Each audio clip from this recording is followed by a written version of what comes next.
we go. Welcome back to episode 36 of UnHammered with your host, as usual, Brantt Myhres. How you beautiful humans doing the last 7 days? Have you stayed unhammered with us in the little journey that we've been on for 36 weeks? If you haven't, as always mentioned, with welcome arms, I was one of those guys that was, needing a lot of arms opened up for me when I was in this journey of sobriety and addiction, and the disease that tells you don't have it. That's a really tough one to diagnose.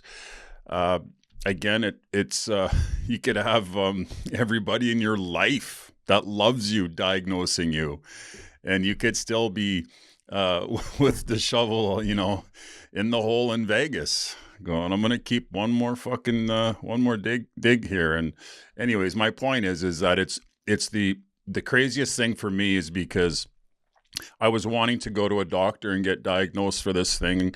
And unfortunately, no doctors could help. Nobody could help other than God for me. And that was my sort of go-to. But anyways, I don't want to get ahead of myself, everybody, because you know what I love to do at the start of this? I love to do a cheers, and that's do a cheers for the miracle that you are if you've been sober 24 hours, if you've been sober 1 week or 1 month, and 1 year. Wow. Here's to the miracle to you all. Boom. That's nice. What day is it today? What day are we looking at? Speaking of 1 years, let's see here. Well, I can probably figure that out by getting us centered today, hey guys. And why don't we start out with a prayer? Why don't we do the Serenity Prayer? Okay, how about we do that since it's a recovery podcast? God, grant me the serenity to accept the things I cannot change, the courage to change the things I can, and the wisdom to know the difference. Courage and wisdom in there are two vital things for your recovery. But let's see what the 24 hours a day book has to say for Brantt and all of the people that are listening to UnHammered today. Okay, how about, they've got a thought for the day too. Why don't we see what their thought for the day is? Let's see what they're thinking about. When we think about having a drink or a drug, we're thinking of the kick we get out of drinking and drugging, the pleasure, the escape from boredom, the feeling of self-importance, and the companionship of other drinkers and druggers. What we don't think of is the letdown, the hangover, the remorse, the waste of money, and facing another day. In other words, when we think about that first drink or drug, we're thinking of all the assets of drinking and drugging and none of the liabilities. Isn't this true? What has drinking and drugging really got that we haven't got in AA or NA? Do I believe that the liabilities of drinking and drugging outweigh the assets? I do. I'll put my hand up for that. And then the meditation is I will start I will start a new life each day. I apologize for that. Sorry. I will put the old mistakes away and start anew each day. God always offers me a fresh start. I will not be burdened or anxious. If God's forgiveness were only for the high righteous and those who had not sinned, where would it be needed? That's true. I believe that God forgives all of us of our sins. If we are honestly trying to live today the way he wants us to live, God forgives us much, and we should be very grateful. What do you guys think of that? I think that the grateful part for me, well, speaking of grateful, why don't we go over your gratitude list too? You guys got one out? I had to write something out that I was grateful for because sometimes I forget and I focus on this fucking selfish guy, which is sitting in the chair. It's easy for me to do. But what's Brantt's gratitude list for today anyways? Again, it's, man, this is pretty repetitious. As they say, keep it simple, stupid in the program. You guys know what that means? Keep it simple, stupid. 1, my sobriety. 2, my faith in God. 3, health of my children, which is extremely important to me. They're both healthy kids. I have food in the fridge and I have gas in my car to take them grocery shopping. Knowing I have helped at least one person in the last week with my podcast. That's what I'm grateful for. And then 6, again, I put down this podcast. So yeah, why don't we see what somebody wrote in. So a gentleman named Eric wrote in, and he wrote, "Good evening, Brantt. I stumbled across your podcast UnHammered a few weeks ago, and I wanted to commend you for the good work you are doing." Thank you, Eric. As a former hockey player, I can relate to a lot of your stories on and off the ice. While I don't listen to every podcast, I am sure to download yours. Terry Ryan's and Spit and Chicklets before every work trip. That's great. Both of those podcasts are awesome. And I love both of those guys that run it. While I find all of the shows entertaining, I appreciate the work you're doing the most. Well, thank you, Eric. I appreciate that, my friend. Oh, here we go. Being sober for over 14 years, I have learned a lot from others, but as we both know, I don't have it all figured out yet and never will. Your podcast plays a vital role in my sobriety, as I am often traveling and not able to go to my home group meetings as much as I would like. I see your show as a midweek calibration of sorts. And we'll end it at this, on his message, Eric's message. Sobriety not only saved my life, but enabled me to coach my twin boys from mites all the way through bantams when non-parent coaches took over. Oh man, what a run it was. Keep up the good work. I'm proud of you. Your friend in sobriety, Eric. Thank you, Eric. I really appreciate that, buddy. So thank you, Eric, for that kind message. I had an interesting thing happen to me last week, and I wanted to share it with you guys. So I got asked to speak at this place for I guess you could say it would be mostly Aboriginal Native gentlemen and women. And they were basically inmates that were let go on parole, and they were doing transitional living. And the girl that ran it, she said to me, "Hey, Brantt," she said, "would you mind coming down and speaking to these guys?" And I'm like, "Yeah, no, sure.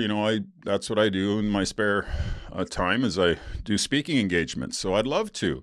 I go, "Do I got anything to worry about?" She's like, "Oh no, they're fine. Oh, by the way," she goes, "would you like to play road hockey with them after?" And I go, "Road hockey?" She goes, "Yeah, somebody sponsors us and we get all these hockey sticks." So there's I don't know how many people there were. There's 30, 40 people she gets. And I go, "Listen," I go, "are you getting wood sticks? Because, I don't know if I want my shins all fucked up." She's like, "Oh, don't worry about it. You've been through worse." So anyways, I go and I go down to this place, and I go downstairs, and there's a room of all ages. It really sort of varied, and at the end, after everybody sort of piled in on their own schedule, I don't know, there's 40 people in there, maybe 45 people. And so I do my talk, I talk to them and I share my experience, strength, and hope. And this guy comes up to me after and he goes, "Do you know Ole Myhres?" And I go, "Yeah." I go, that's my grandfather. That's my dad's dad. And anyways, he's basically telling me this story that we're related. He's my Uncle Wayne through my grandma Doris's thing.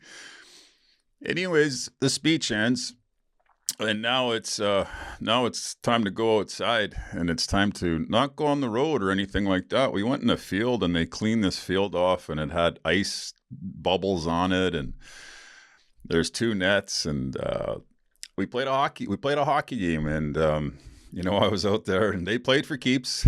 I wasn't trying to get anybody too riled up, but it's a really cool experience to do that. And it was a really cool experience as I was driving home. I reminded myself of the times a couple times that I went to jail, And, it was all due to my drinking and drug use. And I mentioned that to them. I said, how many of you in here are in here and consequences as a result of using drugs or drinking? And what do you know? Every one of them. Think about that, man. Every fucking one of them. And that just goes to show you the power of this thing.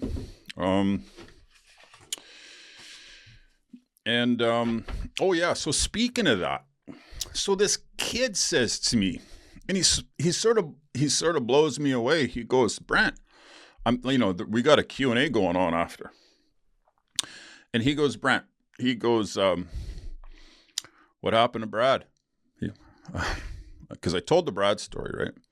I wrote about it, but I go, what's that? It sort of caught me off guard. He goes, well, did you ever see him again?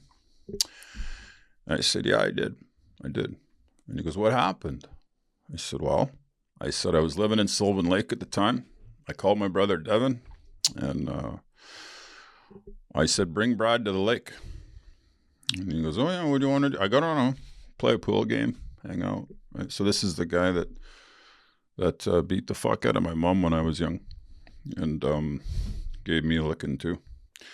Anyways, so Brad's coming to the lake. And if you think that my plans were to just play pool and maybe, I don't know, go make a pot of coffee, you're wrong. I had intentions of doing to him what he did to me at 5. And Brad comes over. And he walks through the door. And I knew that Brad drank, obviously, because he was an alcoholic back in the day, right? That's when his eyes would get all red. And I said, hey, Brad, how you doing? Not bad, good. Hey, what do you want to drink? What kind of beer do you want? He goes, I don't want one. I go, what? He goes, I don't drink anymore. What do you mean you don't drink anymore? Because I'm sober. I haven't had a beer in over 10 years or something. And instantly, I had a little bit of forgiveness in my heart for that man. And you know what? I said, really? I said, wow, I know what that's all about, Brad. That's tough. That's tough to do. You got 10 years. And inside, I'm thinking to myself, I can't even get reinstated, or I'm in my 3rd treatment center. And here's Brad with 10 years sober. What the fuck, Brantt? So I admired him for that. And Brad got a pass, and we played pool, and we did make a pot of coffee. Wow, it's funny how things changed. It's funny how that kid brought that up to me too. It's not something I think about. Hey guys, any of you know what step 3 is in the big book and 12 truths? It says, made a decision to turn our will and our lives over to the care of God as we understood him. And again, if you don't believe in God, that's perfectly fine. I've stated that I do, and I hope that you believe in something, that you find something. So practicing step 3 is like the opening of a door, which to all appearances is still closed and locked. All we need is a key and the decision to swing the door open. There is only one key, and it is called willingness. Once unlocked by willingness, the door opens almost by itself.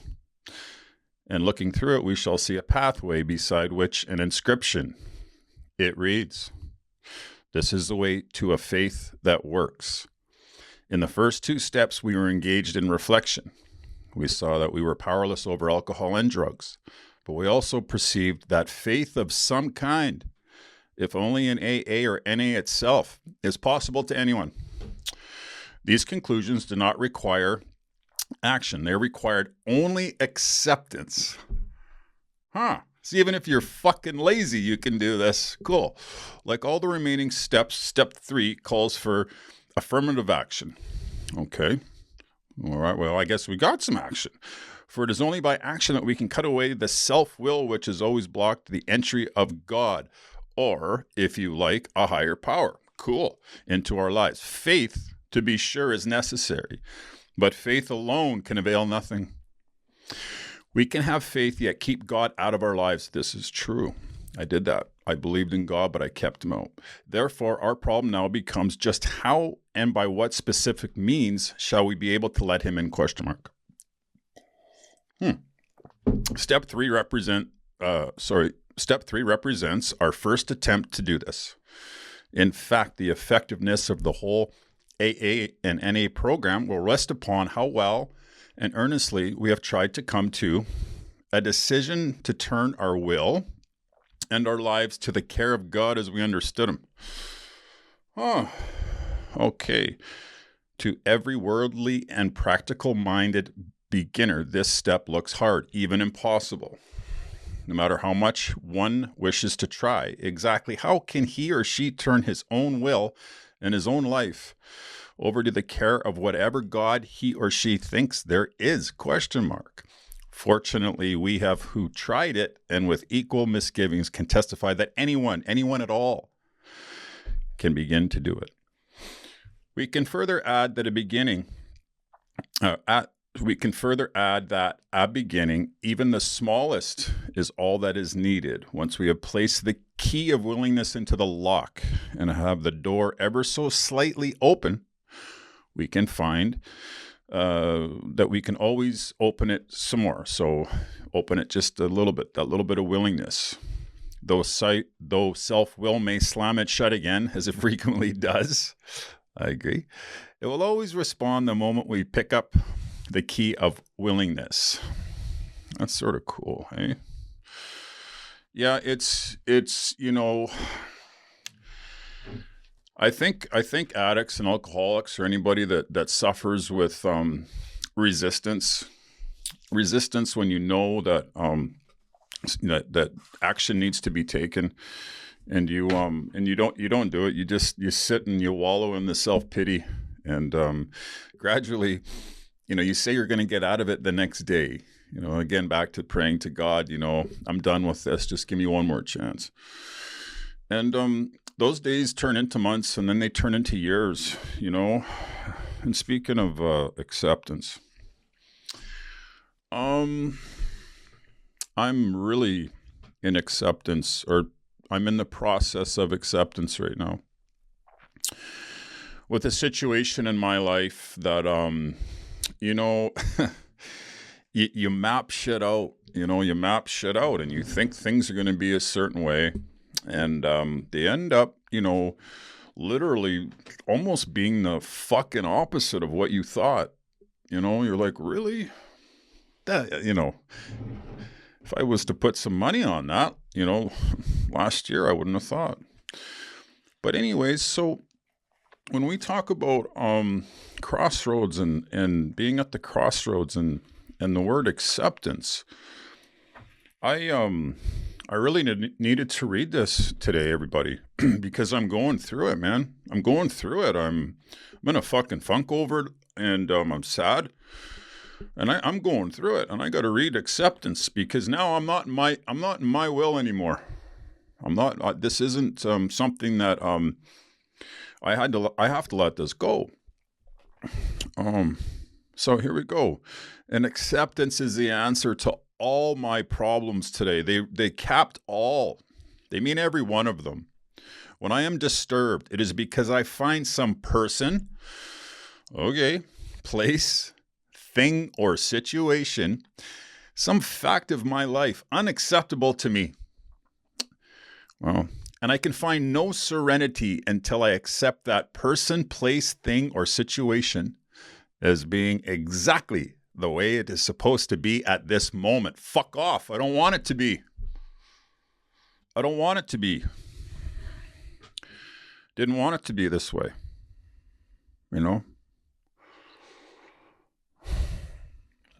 This paragraph gets me because it's right after that. Nothing, absolutely nothing happens in God's world by mistake. Until I could accept my alcoholism and drug addiction, I could not stay sober. Unless I accept life completely on life's terms, I cannot be happy. And I'm not fucking happy right now.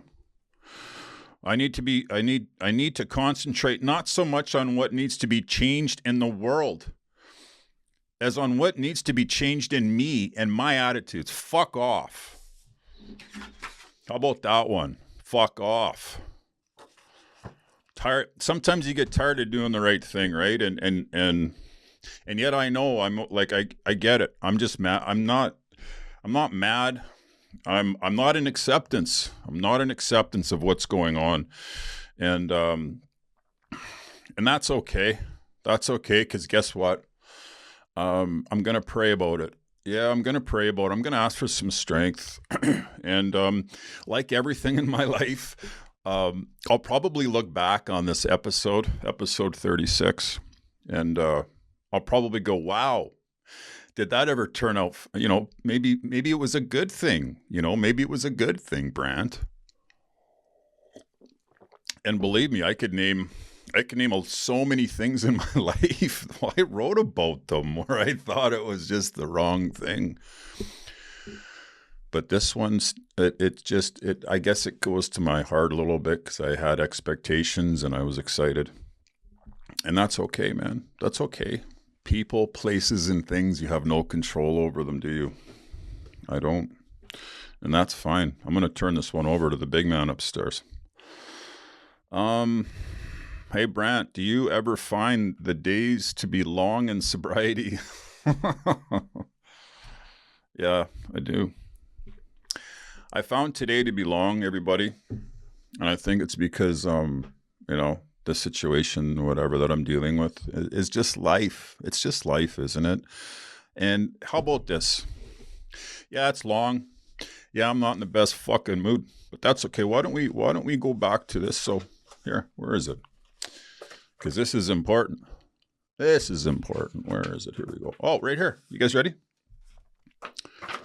Boom, gratitude list. Why don't we go back to that? Brantt, get out of your head. What are you grateful for? My sobriety, my faith in God, health of my children, food in the fridge, gas in the car, and knowing that I helped at least one person on this podcast. So then, you know what, Brantt? There you go. Everything else will work out fine. Yeah, it's hard. But it's hard in anything, right? It's hard, like, you could be in a situation where, let's say you haven't been happy with your health, and you've been putting on weight, and you keep saying the next day, and you keep saying no more chips and no more fucking Slurpees, and I'm going to go get in shape. And you don't. And then you find you've put on fucking 20 pounds, and then you're more depressed. And those days are long. So everybody has them. It doesn't have to be drugs or alcohol. It can be anything. It can be emotional distresses with family members, whether it's children or mom and dad, whatever it is, man. We go through it in our lives, And for me, one of the biggest things is that I have to remain grateful, as I just read that. And then I have to get on my knees and say, God, relieve me of the bondage of self, that I may better do thy will. That's what I have to do, not my will. Hey, Brantt, anything planned for your 3 years sober on February 7th?